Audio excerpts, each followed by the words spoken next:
morning, cadets and cadets. Welcome to the 559 in ROTCU Bugu units. So this morning, we will be discussing about legal basis of Military Science 1 or the MS1.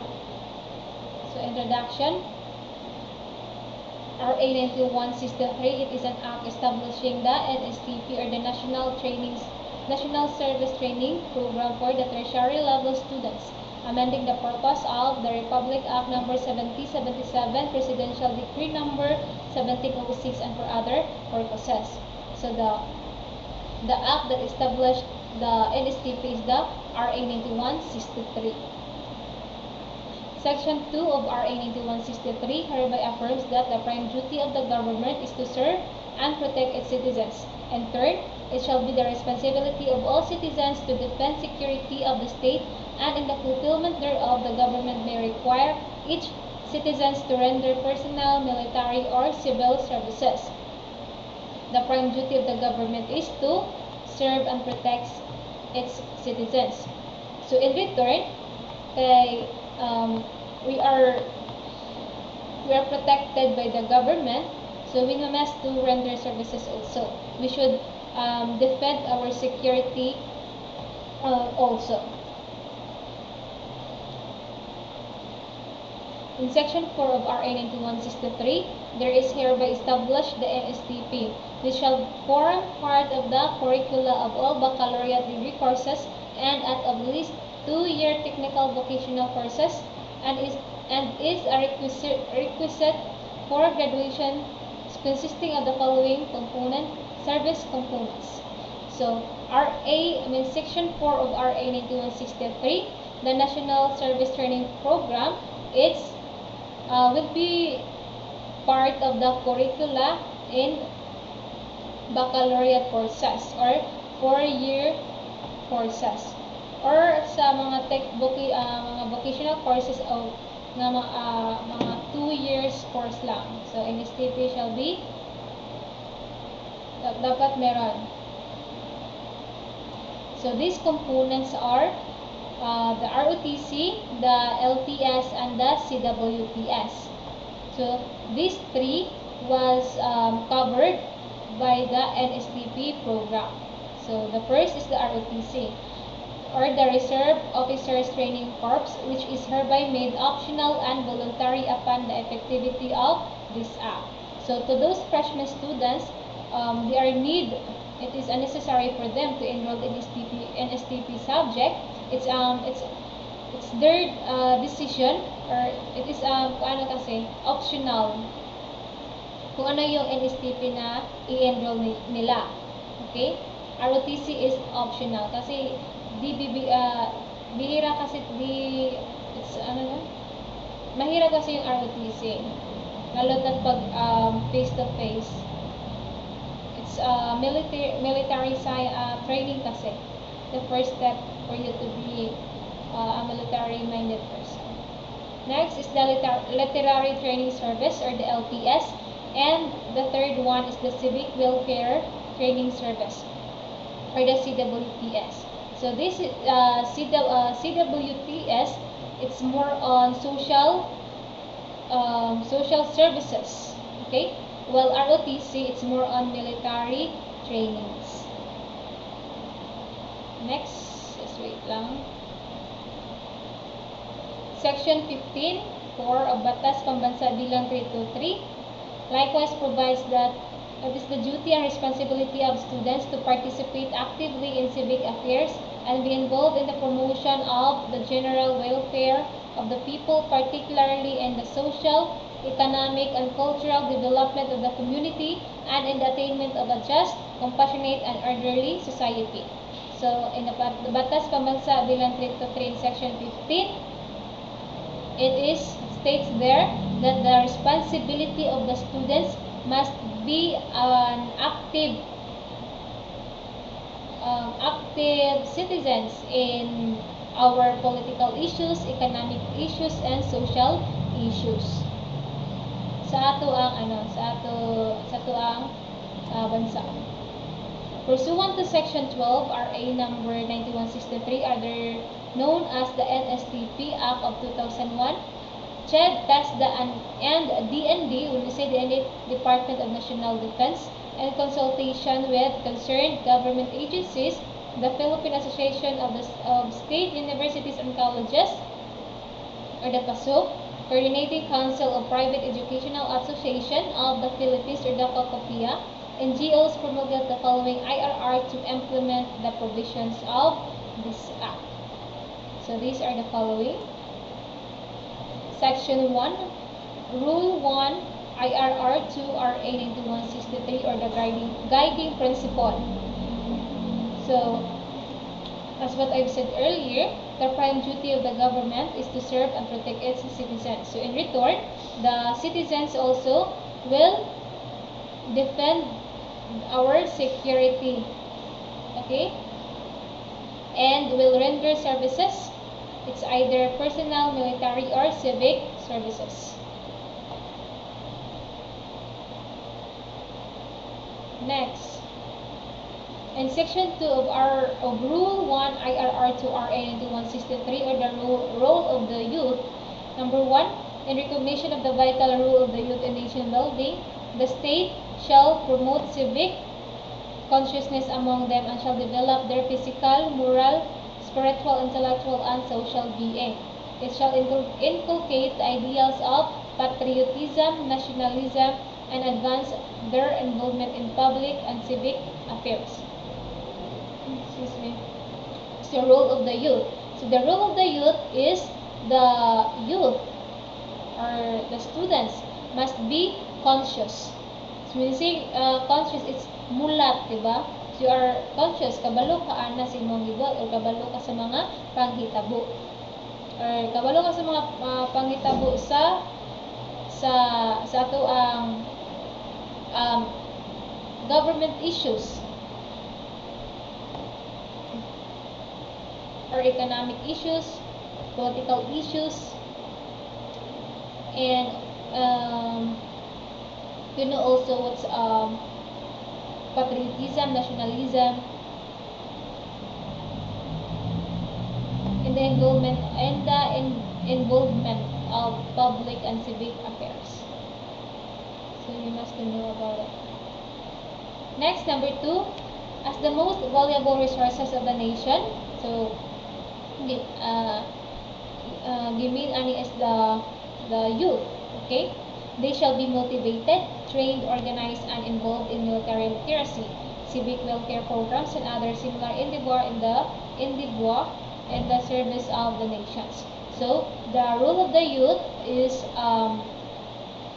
they must be motivated, trained, and organized. So that's one of the reasons why ROTC or the NSDP program was established for us as a youth. Must be aware of everything and must be trained in military services. Next, Section 4, Rule 3, IRR 2 RA 9163, or the coverage. Number 1, all incoming freshman students, male and female, starting school year 2002 to 2003, enrolled in any baccalaureate and in at least 2-year technical, vocational, or associate courses are required to complete one NSTP component of their choice as a graduation requirement. Okay? The NSTP program is kadalasan talaga, it is for freshmen, incoming freshman students or first-year college students. So it started at the year of 2002 to 2003 and down to present. So the NSTP program must be enrolled in any baccalaureate. So when we say baccalaureate, it is a 4-year college, 4-year course sa college, and 2 technical vocational associate courses.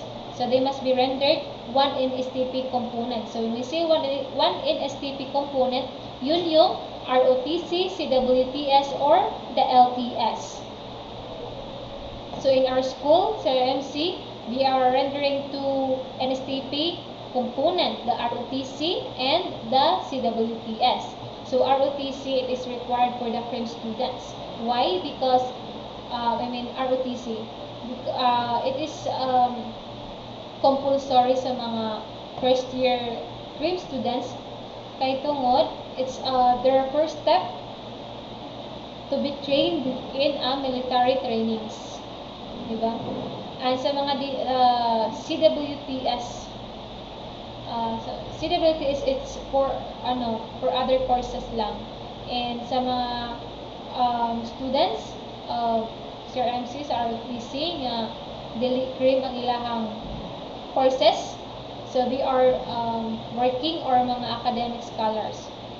Di compulsory sa ilahang nga mo take og or mo enrolled og and ROTC. But as what I've said earlier, that ROTC is optional and voluntary.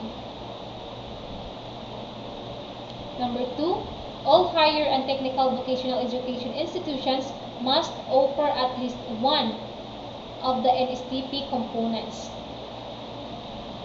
State universities and colleges shall offer the ROTC program and at least one other NSTP component. So, kaning number 2, all higher and technical sa katuning mga 2 years course, they must be rendered one NSTP components. It's either ROTC, LTS, or CWTS. Pero kadalasan kasi is for the 2 years technical vocational courses, they are rendering CWTS. And sa mga state universities and colleges, they are offering one ROTC, so it's a compulsory that the state universities and college must have ROTC and one NSTP. It's either ROTC and CWTS or ROTC and the LTS. So in our school, the Cebu Roosevelt Memorial Colleges, our school offering ROTC and CWTS. So sa ibang school, they are offering ROTC and LTS. Kasi. Next, B, the Philippine Military Academy or the PMA, Philippine Merchant Marine Academy or the PMMA, the Philippine National Police Academy or the PNPA, and other state universities and colleges or similar nature in view of the special character of these institutions are exempted from the NSTP. So why they are exempted? Because every day they are trained there. Okay? Gina-train sila dito. Dili lang nila ang mga trainings anto. That's why after they graduate, lago sila sa dagko nga mga ranggo. Next, private higher and technical vocational education institutions with at least 350 students, cadets, may offer the ROTC program and consequently established or maintain a Department of Military Science and Tactics or the DMST subject to the existing rules and regulations of the Armed Forces of the Philippines. So if kapag ang state universities and colleges ay magkakaroon ng at least 350 students, then that is the time that that certain school must have EDMST or the Department of Military Science and Tactics. So sa atin in CRMC, kasi Navy yung nagdadala sa atin, so DNST yung atin, meaning Department of Naval Science and Tactics. For to those state universities na yung nagdala sa kanila is Army, so DNST yung tawag ng office nila doon. Kuha? Okay. Next. Section 1, Rule 1, IRR 2RA 9163, Flag Riding Principle, as what I've said earlier. The prime duty of the government is to serve and protect its citizens. So in return, the citizens also will defend our security of the state and will rendering services. It's either military, personal, or civil services. Next. A one-summer program in lieu of the two-semester program may be designed, formulated, and adopted by the Department of National Defense CHED and TESDA subject to the capability of the school and the AFP to handle the same. So the school must have NSTP, and that NSTP is mulo siya og 2 semester. Sa first semester mo na ginatawag nato og MS1, and the second semester is called MS2. And this one summer program, it is exclusive only for those students who will be applying for an advanced ROTC students. Okay, so mayroon silang MS3 trainings. Sama na mo. Okay. Section 11, Rule 5 IRR to RA 9163 are the organization of NSTP graduates. So number 1, graduates of the ROTC components of the NSTP shall belong to the National Service Reserve Corps or the NSRC and be tapped by the state for literacy and civic welfare activities through the joint efforts of DND, CHED, and TESDA, in coordination with the ILG, the SWD, and other concerned agencies or associations. So to those students who graduates in ROTC, they are completed the first semester the MS1 and the second semester the MS2. So they will be belong to the NSRC. So pwede silang mahimong reservist.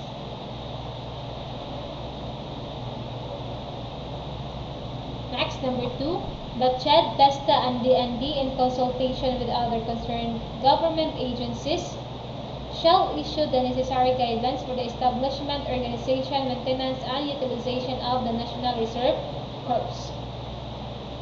So with the help of the TESDA, CHED, and DND, so they are the one who provide the maintenance, the establishment of the office, mga state universities, sa mga utilities, sa supply. So the CHED, TESDA, and DND ang mo-issue mo-provide. Next, graduates of the ROTC program shall form part of the Citizen Armed Force pursuant to RA 7077 subject to the requirements of the Department of National Defense. So part na sila yung mga graduate ng ROTC if they are completed the 2 semester. So they are part of the Citizen Armed Force.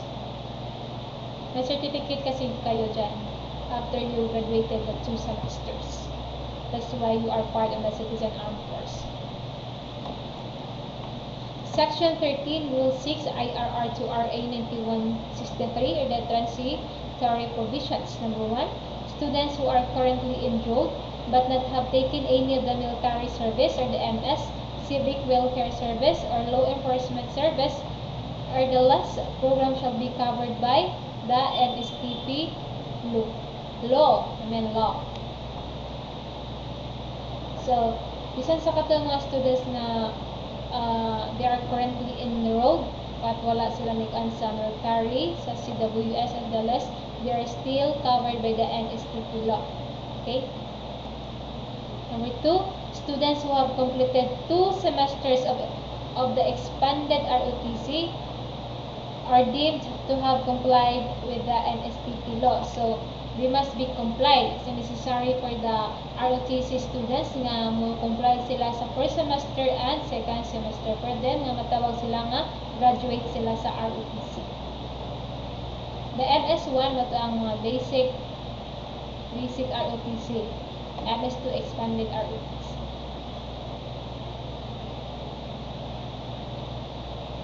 Next, number 3, students who are not covered by Section 13 of this rule and have taken only 1 semester of basic ROTC or EROTC of the NSP shall be take 1 more semester of any NSTP components to qualify for graduation purposes.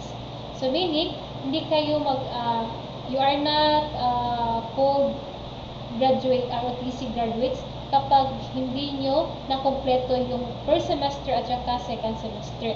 So, kapag nag-enroll na kayo ng first semester sa ROTC, then you are not called as graduate sa ROTC. So you must be enrolled in the second semester for you to be called graduate sa ROTC, or any component sa NSTP. It's either sa CWTS or sa LTS. Next. Okay, so end of lecture na tayo sa legal basis. Let's move on to the course overview in Military Science 1 or in the MS1. So you must be aware with this because it's all about your grading system kasi. Midshipmen and ROTC grading system. A. Midshipmen or cadet shall be given a grade based on the following computations. So additional in ROTC activities will be given 10 points. Attendance, 25 points. Yung malaki yung attendance dito, malaki yung percentage ng attendance natin. So you must attend every meeting. Military aptitude, 30 points. When we say military aptitude, yun yung proper decorum, yung haircut ng mga lalaki, white side wall, buhok ng mga babae, dapat naka-hairnet, dapat naka-gel, dapat nagsusuot kayo ng white round neck, walang mga jewelries or accessories na makikita namin every meeting. Kasi i-inspectionin namin yan. Yung mga kamay ninyo dapat malinis, hindi mataas yung mga kuko. Okay? So, dyan nabibilang, yung mga sinabi ko is nabibilang yan sa military aptitude, which is 30 points. Then, subject proficiency is 35 points. So, subject proficiency, ito yung mga exams, major exams and mga quizzes. Okay? So, in overall, it's 100 points. B. Midshipmen or cadet shall be given 100 merits at the beginning of every semester. Additional merits may be awarded for the attending special formations, parades, or other school activities outside of prescribed training hours. For every infraction of regulation, he shall be penalized by the merits as prescribed in Appendix 2 of this Standard Operating Procedure. So it states there that students individually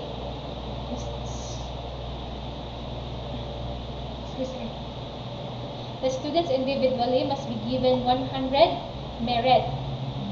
So this 100 merit is good for every semester. So whole first semester, bibigyan namin kayo ng 100 merits individually. So this 100 merits must be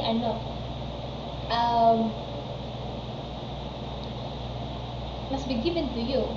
And additional merits kasi, ito yung mga additional kapag when we questionings and you are answering, so dagdag points yon, so merits yon. Pero kapag hindi kayo nakapagsagot sa mga questions namin, so demerit yon, meaning minus. Okay? So you must be active in participating. You must be actively participating in our discussions for you to be passed in this subject.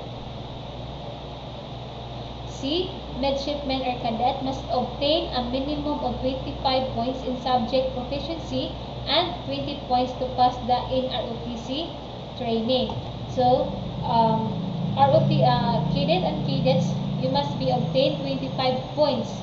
At least, minimum lang dapat 25 points sa subject proficiency sa mga exams natin for you to pass the ROTC. And 20 points sa trainings. So, either activities kasi hindi tayo face-to-face ngayon. D. Grades shall be percentage but can be converted in the following equivalent grades depending on the school's requirements. Okay, so if your grade is in 95% or higher, you will be given 1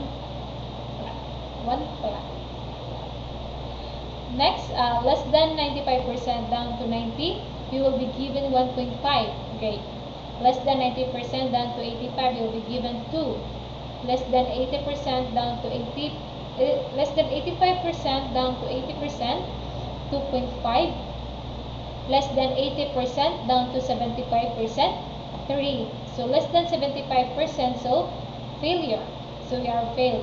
Failed kayo. So meaning, you must re-enroll in STP subject. So D,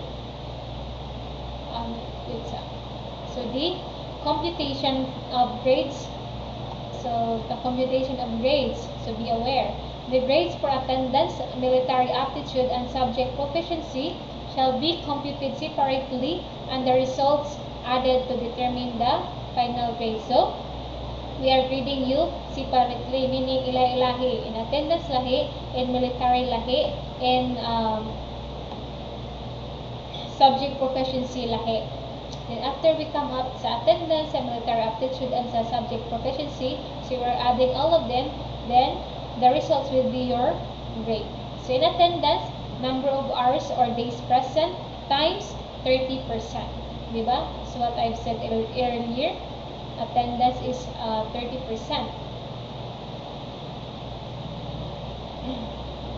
30% over total number of hours or days per master schedule. So when you if overall days present natin is 20, so times 30%. Pero yung number of days present mo is 16 lang. So 16 times 30 over 20. Okay? 16 over 20 times 30%. So yung result na yun yung grade mo sa attendance natin. Next is military aptitude. So as what I've said also earlier, na ito yung makikita namin yung attitude ng isang cadet or cadet. Yung pagiging neat and clean niya, pagsunod ng mga rules, simple rules. So 100 merit was given to you individually. Then minus total demerits received. Kung may na-demerits man kayo, itong i-minus namin yan. So times 30, still times 30%. So the result will be your grade in military aptitude. Okay, so note, military aptitude grade shall not exceed 30%. So it must be at 30% or less. Must not exceed kasi. Next, last but not the least, is the subject proficiency. So the subject proficiency, as what I've said, 40% yun dito. So ito yung mga major exams ninyo, prelim, midterm, quizzes. Okay, so in getting subject proficiency, weighted grade minus the value of the correct answer times point of the subject. So dyan yun, so the result will be your grade in subject proficiency. So attendance plus sa military aptitude plus subject proficiency. So overall, yun yung overall grade din nyo, final grade niya sa ROTC. So F, transcripts of records of the students in an institutions shall include the ROTC as subject. So if you are pag kukuha kayo ng TOR sa schools, so dapat kabilang doon ang ROTC ng subject in ROTC. If you are enrolling in ROTC. But if you are not enrolled or you are enrolling in CWTS, so CWTS ang required to include it. So that's all for today. Thank you for listening. Thank you, and I'm hoping na may natutunan kayo this morning. So that's it.